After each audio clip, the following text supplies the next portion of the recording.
어느 늦가을 날 농부가 곡식이 가득 찬 창고 문을 닫으며 미소 짓는 모습이 떠오릅니다. 한 해 동안 비바람을 견디며 정성스럽게 농사를 지은 끝에 이제 다가올 겨울을 걱정 없이 맞이할 준비를 마친 것이지요. 이처럼 비축은 단순한 물질적 축적을 넘어 안정감과 미래에 대한 대비를 상징합니다.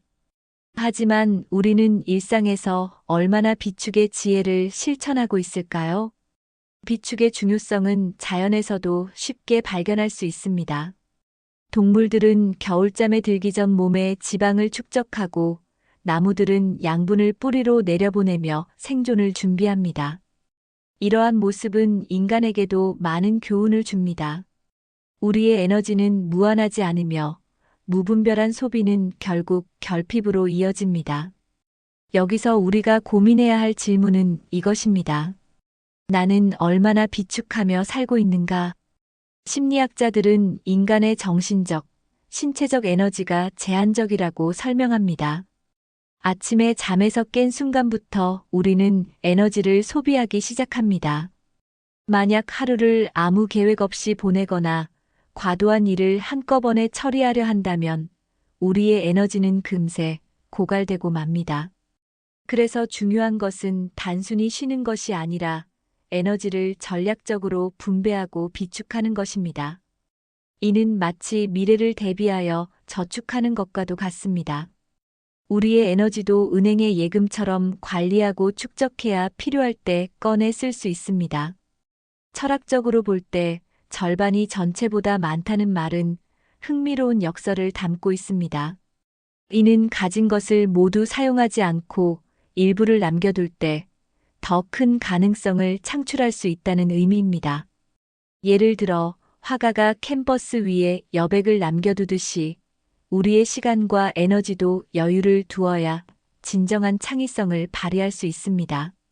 모든 것을 소진해버리면 더 이상 도약할 힘도 여유도 남지 않게 되지요. 역사적으로도 자원의 비축은 개인과 사회의 발전에 중요한 역할을 해왔습니다. 예를 들어 고대 이집트의 파라오는 나일강의 범람기에 곡물을 비축하여 흉년에도 국가를 안정적으로 운영할 수 있었습니다. 이러한 비축의 철학은 단지 물질적인 것에 국한되지 않습니다.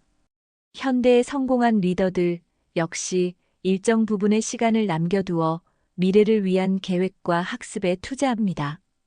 이는 단지 생산성을 넘어 자신과 세상에 대한 깊은 성찰의 시간을 확보하는 것이기도 합니다. 그러나 비축은 단순한 축적과는 다릅니다. 축적은 소유의 양을 늘리는 데 목적이 있지만 비축은 필요할 때 사용할 수 있도록 준비하는 데 초점을 맞춥니다. 비축은 미래를 위한 투자이며 이를 통해 우리는 불확실성에 대한 두려움을 줄이고 자신감을 얻게 됩니다. 이는 곧 믿는 구석이 되어 실패에 대한 두려움을 줄이고 새로운 도전에 대한 용기를 심어줍니다. 비축은 삶의 여러 영역에서 다양한 형태로 나타납니다. 물질적인 자원뿐만 아니라 시간, 에너지, 감정, 지식 역시 비축의 대상이 됩니다. 모든 것을 다 써버리지 않고 조금 남겨둔 여유는 우리에게 새로운 가능성을 선사합니다. 감정적으로도 마찬가지입니다. 우리는 관계에서 모든 사랑과 관심을 한 번에 쏟아부을 수 없듯이 마음의 여유를 남겨두는 것이 중요합니다. 관계와 감정의 에너지를 적절히 비축해야 서로에게 부담을 주지 않고 오랫동안 지속할 수 있습니다. 한편 비축은 인내와 지혜를 요구합니다. 당장의 즐거움이나 만족을 포기하고 더 나은 미래를 위해 자원을 남겨두는 행위는 쉽지 않습니다. 하지만 이러한 절제와 균형의 미덕이야말로 성숙한 삶의 기초입니다.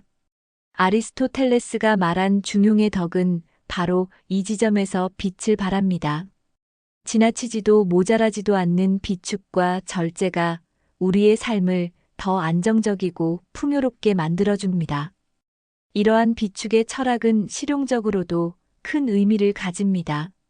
예를 들어 시간을 비축한다는 것은 무작정 바쁘게 움직이는 것이 아니라 중요한 순간을 위해 자신을 준비시키는 것입니다. 이는 하루를 효율적으로 계획하고 충분한 휴식을 통해 에너지를 충전하는 것에서 시작됩니다. 또 재정적으로는 무리한 소비를 자제하고 저축하는 습관을 들이는 것이 필요합니다. 이는 단순히 돈을 모으는 것을 넘어 경제적 자유와 심리적 안정감을 얻는 길입니다. 마지막으로 비축은 단지 개인의 영역을 넘어 사회적, 공동체적 차원에서도 중요합니다. 우리가 살아가는 세상은 한정된 자원을 공유하는 공간입니다. 과도한 소비와 낭비는 환경적, 경제적 문제를 초래합니다. 따라서 우리는 자신의 필요를 넘어서는 소비를 자제하고 미래 세대를 위해 자원을 비축하는 책임감을 가져야 합니다. 그러니 지금 당장 자신에게 물어보세요. 나는 무엇을 비축하고 있는가? 이 질문에 대한 답을 찾는 순간 당신은 더 지혜롭고 안정적인 삶을 위한 첫걸음을 내딛게 될 것입니다. 비축은 미래를 위한 준비이자 현재를 풍요롭게 만드는 지혜입니다. 누구나 인생에서 한 번쯤 이런 경험을 해보았을 것입니다.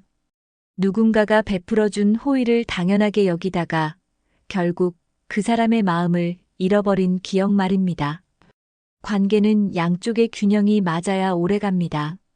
그런데 때로는 우리가 무심코 다른 사람의 선의를 지나치게 요구하거나 기대함으로써 그 소중한 균형을 잃어버리곤 하지요. 인간관계에서 가장 흔한 오해 중 하나는 상대방의 선심이 무한하다는 믿음입니다. 하지만 선의도 한정된 자원과 같습니다. 우리는 이를 은행 계좌처럼 생각할 수 있습니다. 상대방이 준 선의를 계속해서 인출하기만 하고 예금하지 않으면 결국 그 계좌는 텅 비게 됩니다. 관계의 파산은 여기에서 시작됩니다.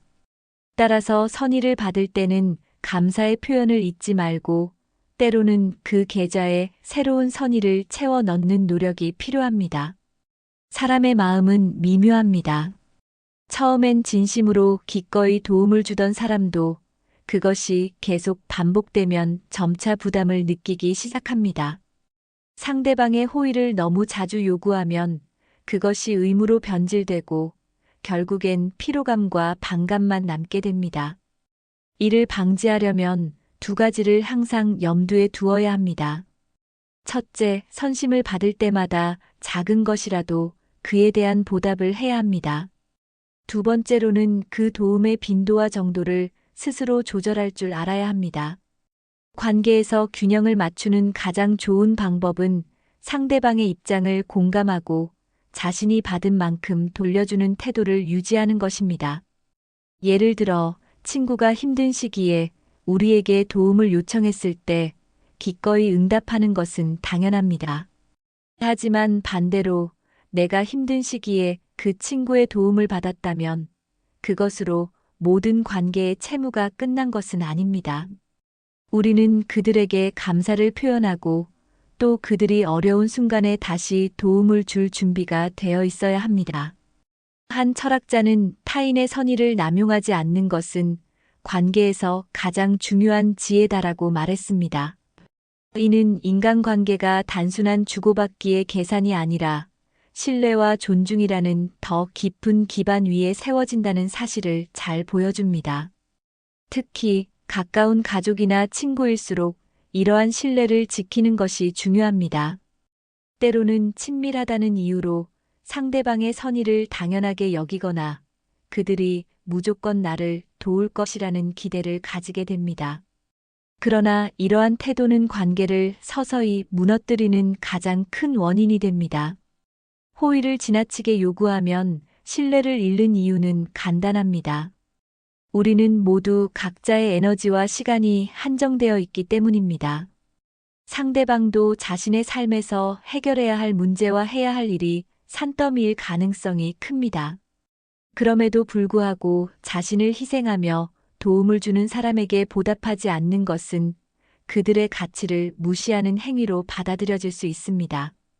이는 결국 그들이 더 이상 우리를 돕지 않으려는 선택을 하게 만듭니다. 그렇다면 인간관계에서 호의를 적절히 사용하며 균형을 유지하려면 어떻게 해야 할까요?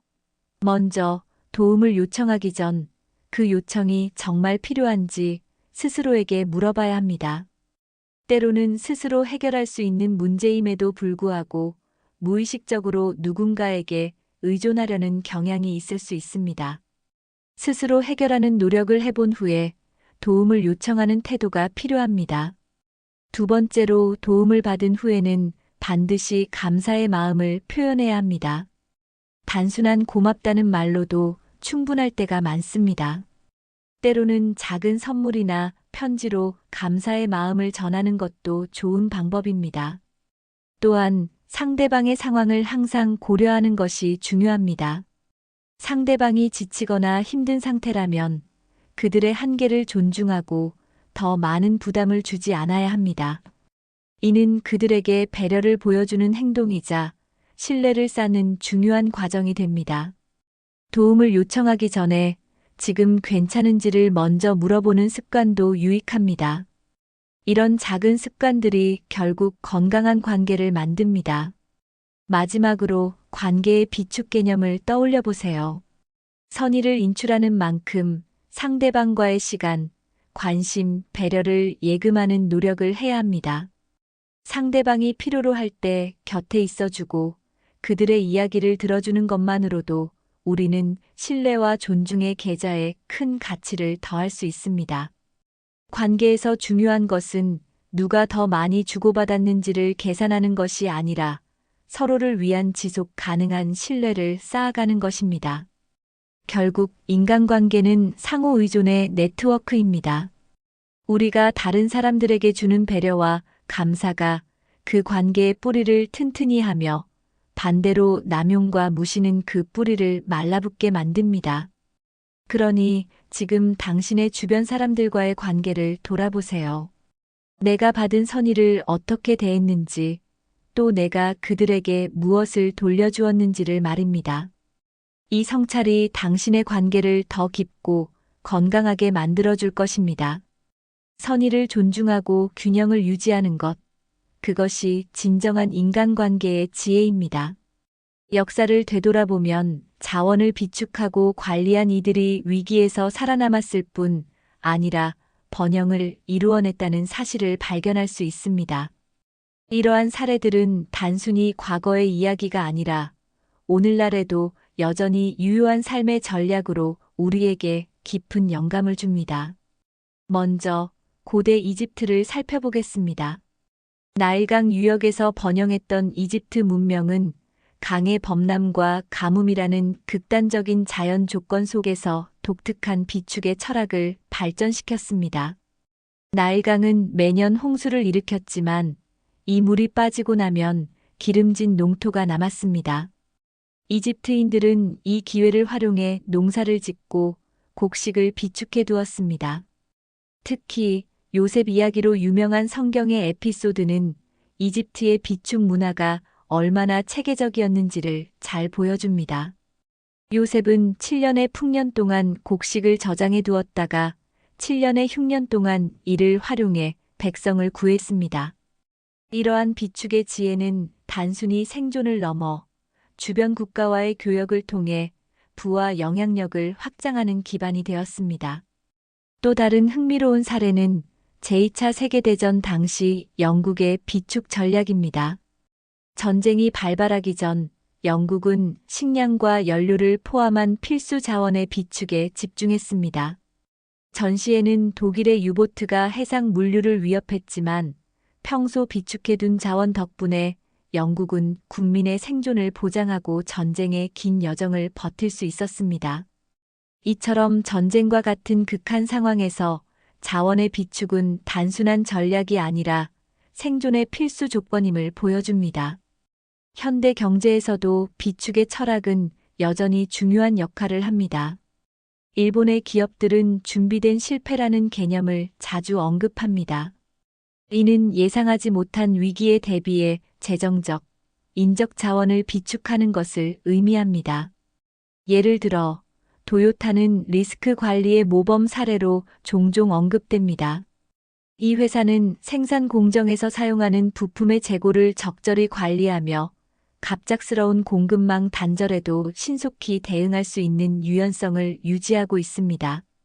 이는 단지 생산을 지속하기 위한 대책이 아니라 고객 신뢰를 지키기 위한 장기적인 비전에서 비롯된 것입니다.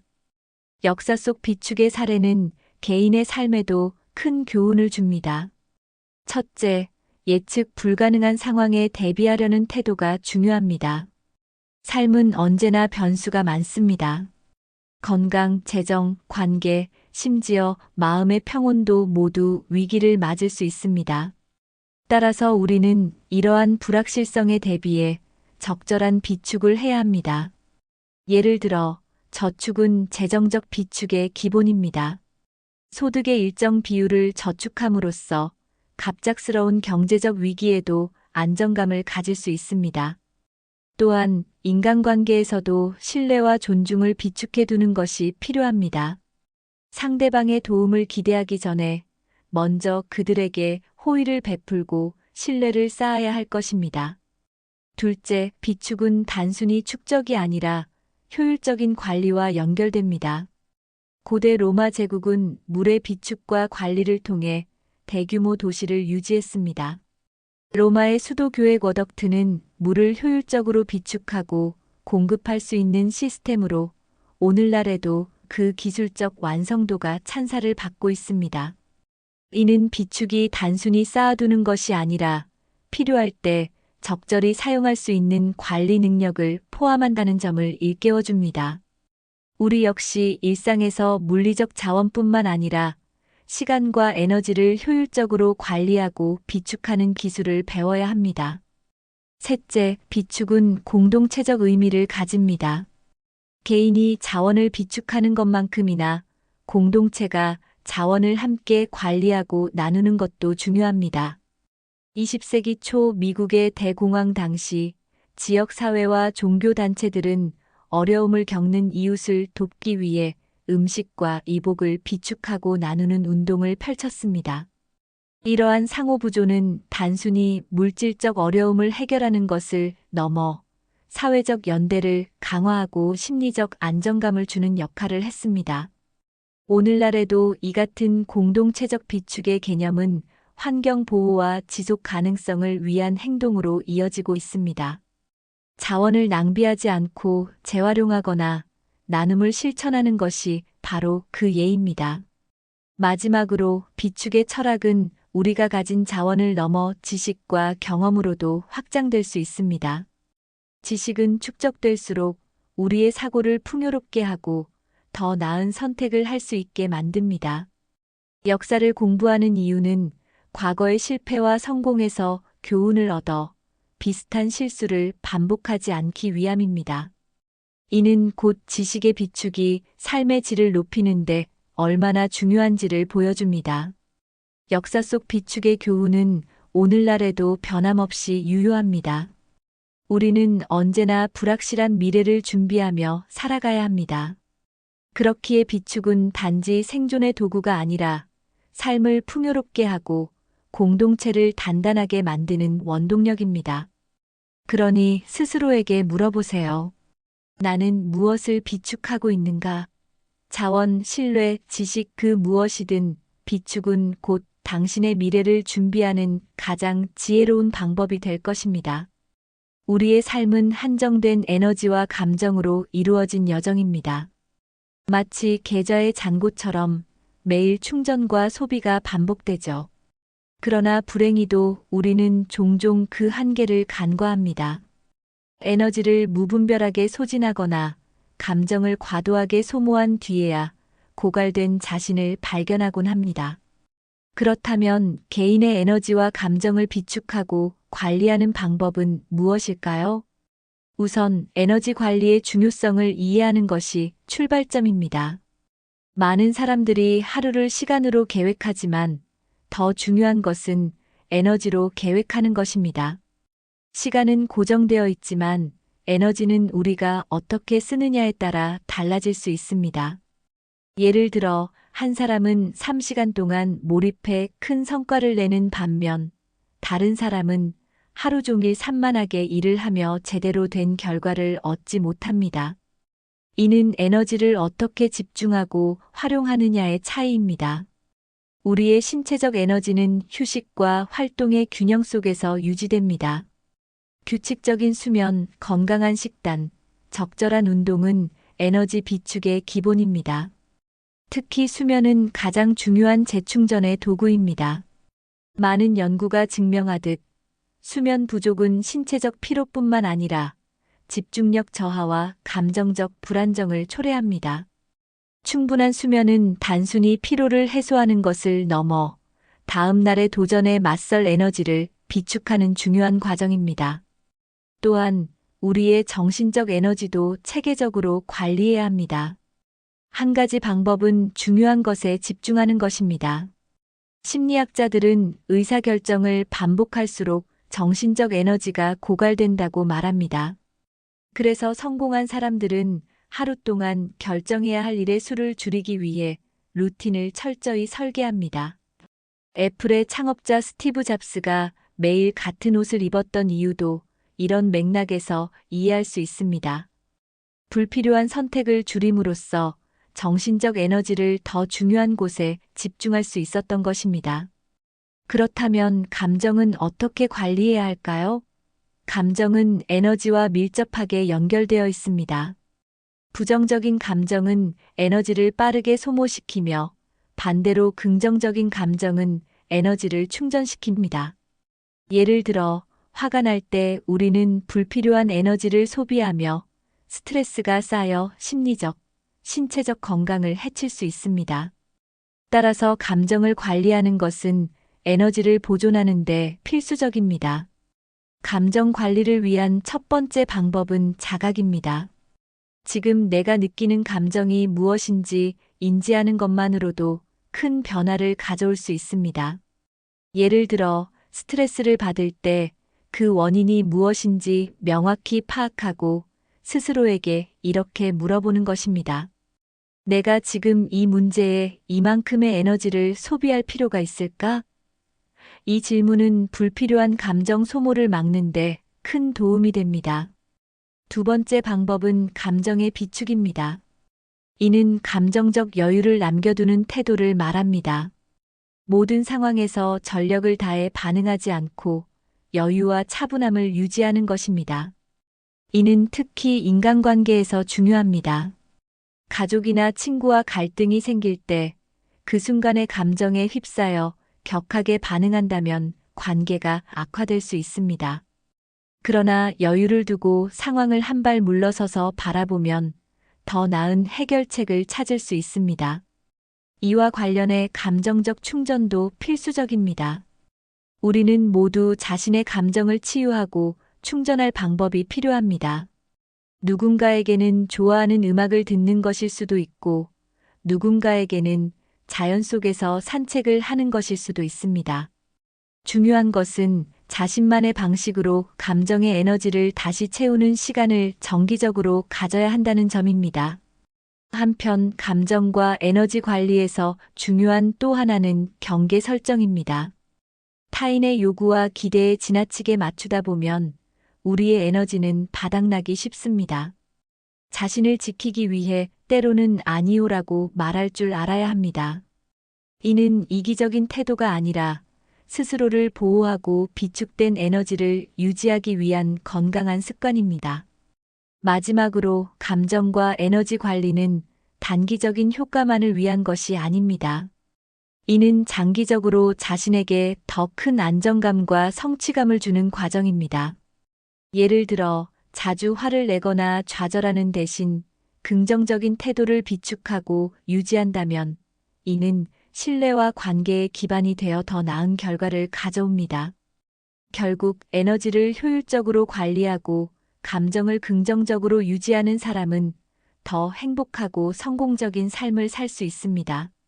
지금 당신의 에너지는 어디에 소비되고 있나요? 그리고 당신의 감정은 어떻게 관리되고 있나요? 이 질문에 답하면서 자신의 삶을 돌아보세요. 에너지를 아끼고 감정을 다스리는 지혜를 익힌다면 당신은 더 큰 도약을 위한 준비를 마칠 수 있을 것입니다. 개인의 에너지와 감정을 비축하는 것은 곧 내면의 안정과 성장으로 이어지는 길입니다. 우리 삶에서 지식은 단순한 정보를 넘어 세상을 이해하고 미래를 준비하는 힘이 됩니다. 한편 신뢰는 인간관계의 가장 중요한 기반으로 비축해 두었을 때 예상치 못한 어려움에 큰 힘이 되어줍니다. 지식과 신뢰, 이 두 가지 자원을 비축하는 것은 우리의 삶을 안정적으로 만들고 새로운 기회를 열어주는 열쇠가 됩니다. 먼저 지식의 비축에 대해 이야기해 봅시다. 지식은 미래를 대비하는 가장 확실한 투자입니다.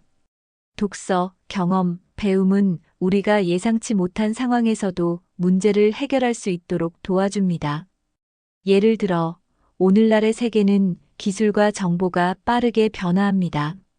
이러한 변화 속에서 뒤처지지 않으려면 우리는 꾸준히 배우고 새로운 정보를 받아들여야 합니다. 이는 단지 전문적인 기술을 익히는 데 그치지 않고 넓은 시야와 창의적인 사고를 기르는 데에도 중요한 역할을 합니다. 역사적으로 지식의 축적이 얼마나 중요한지 보여주는 사례는 많습니다. 르네상스 시대를 떠올려 봅시다. 이 시기 유럽은 고대 그리스와 로마의 학문과 예술을 되살리며 문화적 대변혁을 이루었습니다. 당시 사람들은 과거의 지식과 새로운 탐구를 결합해 전례 없는 발전을 이루어냈습니다. 이처럼 지식은 단순히 머릿속에 쌓아두는 것이 아니라 다른 사람들과 공유하고 현실에 적용할 때 진정한 가치를 발휘합니다. 지식의 비축은 개인적인 차원에서도 큰 이점을 가져다 줍니다.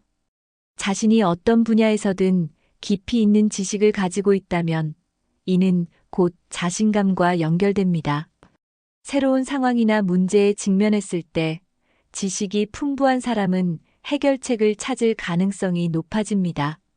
하지만 지식은 스스로 찾아 나서야만 얻을 수 있는 자원입니다. 필립 체스터필드의 조언처럼 젊을 때의 배움은 미래를 위한 기반을 다지는 일입니다. 지금의 배움과 독서가 훗날 예상치 못한 위기를 마주할 때 당신을 지켜줄 힘이 될 것입니다. 다음으로 신뢰의 비축에 대해 이야기해 봅시다. 신뢰는 인간관계에서 가장 강력한 자산입니다.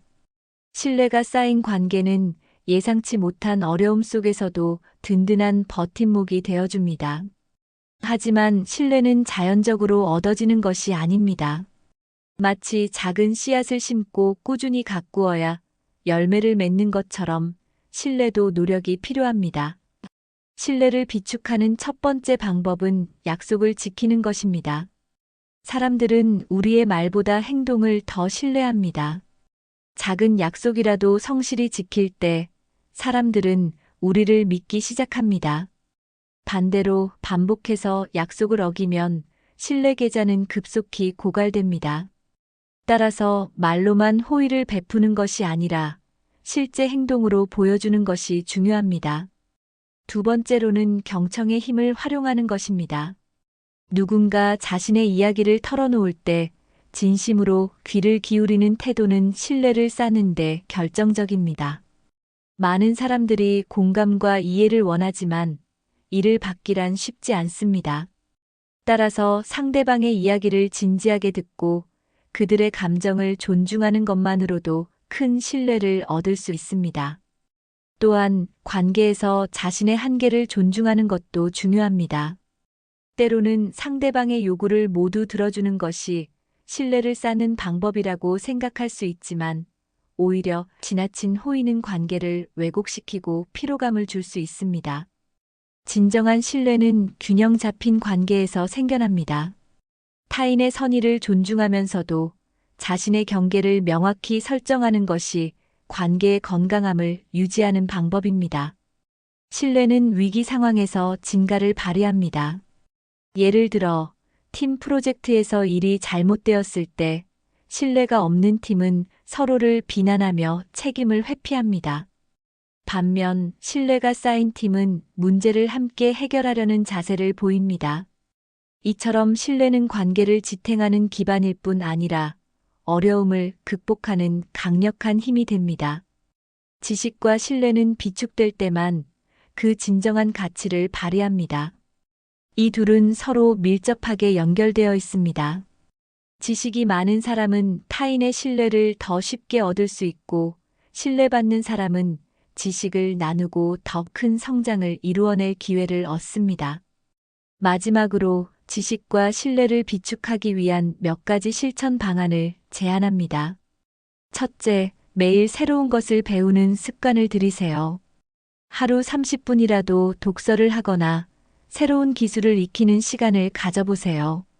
작은 변화가 장기적으로 큰 차이를 만듭니다.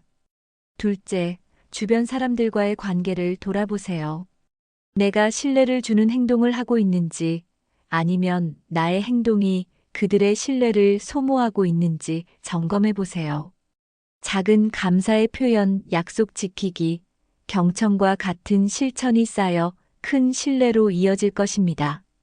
셋째, 실패와 실수를 두려워하지 마세요. 실패 속에서도 배우려는 태도와 성실함은 타인에게 신뢰를 얻는 중요한 계기가 될 수 있습니다. 결국 지식과 신뢰는 시간이 지나도 그 가치를 잃지 않는 자산입니다. 이를 비축하고 관리하는 사람은 어떤 상황에서도 흔들리지 않는 안정감과 성취감을 누리게 됩니다. 지식은 우리의 삶을 풍요롭게 하고, 신뢰는 그 삶을 더욱 든든하게 만듭니다. 지금 당신은 이 두 가지 자원을 얼마나 비축하고 있습니까? 살아가며 우리는 모두 자신만의 자원을 축적하고 관리합니다.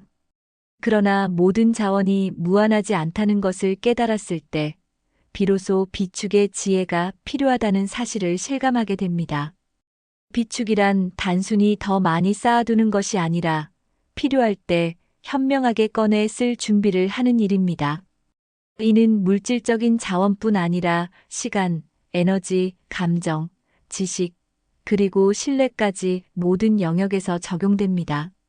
그러므로 균형 잡힌 삶을 위해 우리는 어떻게 실천해야 할까요? 우선 비축의 첫 단계는 삶의 우선순위를 정하는 것입니다.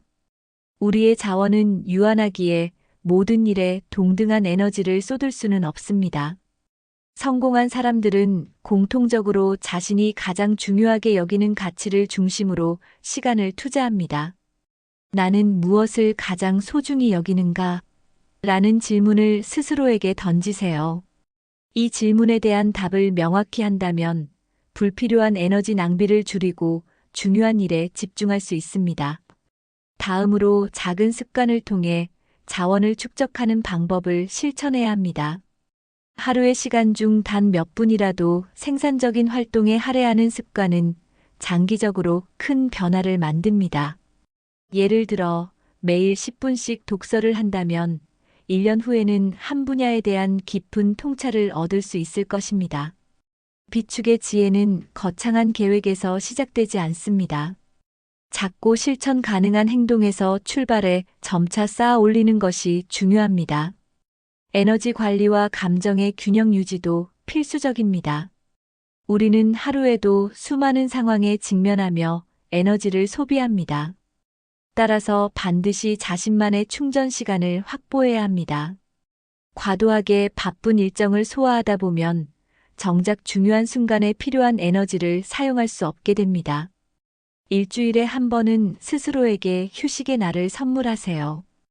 음악을 듣거나 자연을 산책하며 마음의 평화를 찾는 시간이 당신의 삶을 지탱하는 중요한 비축으로 작용할 것입니다. 인간관계에서도 주고받음의 균형을 유지하는 태도가 필요합니다. 우리는 누군가에게 의존하면서도 동시에 다른 사람들에게 도움을 주며 살아갑니다. 그러나 관계의 균형이 깨지면 신뢰가 무너질 수 있습니다. 상대방의 선의를 당연하게 여기지 않고 감사와 존중을 표현하며 필요할 때는 상대의 부담을 덜어줄 줄 아는 태도가 중요합니다. 나는 오늘 누구의 신뢰 계좌에 긍정적인 잔고를 추가했는가? 라는 질문을 매일 스스로에게 던져보세요. 또한 장기적인 관점에서의 비축을 실천하는 것이 중요합니다. 우리는 종종 당장의 만족과 즐거움을 위해 미래를 희생하곤 합니다. 하지만 비축의 지혜는 긴 호흡에서 빛을 발합니다. 오늘의 작은 절제와 투자는 내일의 큰 결실로 돌아옵니다. 예를 들어, 재정적인 비축은 단순히 저축하는 것만이 아니라 소비를 통제하고 꼭 필요한 곳에 투자하는 것에서 시작됩니다. 시간 관리 역시 마찬가지입니다. 당장의 유혹을 참아내고 미래를 위한 준비에 시간을 할애하는 태도가 결국 성공과 안정의 기초가 됩니다. 마지막으로 마음의 여유를 남겨두는 습관을 기르는 것이 필요합니다. 우리는 완벽해야 한다는 압박 속에서 자주 스스로를 지치게 만듭니다. 하지만 삶에서 모든 것을 다 잘하려고 애쓰기보다 때로는 부족함을 인정하고 여유를 남겨두는 것이 더 큰 만족감을 줍니다. 여백이 있는 그림이 더 아름답듯이 지나치게 채우려 하지 않고 여유를 남기는 삶이 더 풍요롭습니다.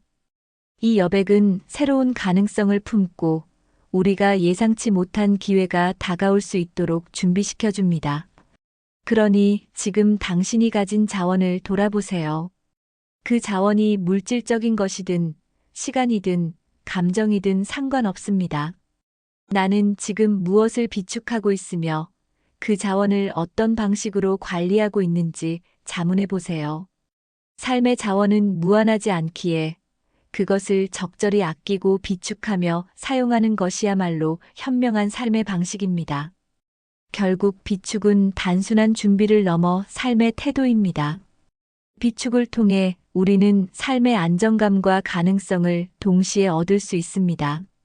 필요할 때 사용할 수 있는 에너지를 남겨둔 사람은 위기에도 흔들리지 않고 신뢰를 쌓아둔 사람은 관계 속에서 든든한 버팀목을 얻게 됩니다. 지식과 경험을 비축한 사람은 불확실한 미래에도 자신감으로 맞설 수 있습니다. 삶은 준비된 자에게 더 큰 기회를 열어줍니다. 그러니 지금부터 당신의 삶에 무엇을 비축할지, 어떻게 그 자원을 관리할지 고민해 보세요. 그것이야말로 당신의 가치를 지키고 더 나은 내일로 나아가는 첫걸음이 될 것입니다.